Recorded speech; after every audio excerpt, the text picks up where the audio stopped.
Tom Mboya hakuwa mtu wa kawaida. Akiwa na umri mdogo tu, alijitokeza kama kiongozi shupavu katika serikali ya Rais Jomo Kenyatta. Alikuwa waziri wa mipango ya uchumi akiwa na miaka 33 tu. That's why we want you to read. Mdogo kwa mawaziri wote, lakini mwenye nguvu na akili iliyomfanya awe kidedea. Ndani na nje ya Kenya, jina lake lilijulikana na kuheshimiwa.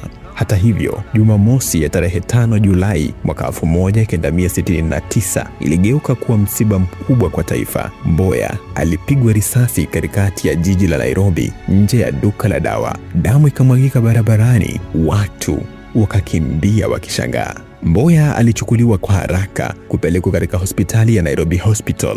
Madaktari walifanya bidii yao yote, wakijaribu kila njia ya kuokoa uhai wake, lakini majeraha yalikuwa mabaya mno. Thomas Joseph Odhiambo Mboya akafariki. Habari za kifo chake zikaenea, nchi nzima ilishtuka. Hasira ilizuka kote. Watu wa Luo waliomboleza kwa machozi ya ghadhabu. Mitaa ya Nairobi iliwaka moto. Maswali yasiyoisha yakasalia. Nani alitoa amri ya kumuua? Mvutano ulikaa muda mrefu, lakini Kenya haikuwa tena ile ile.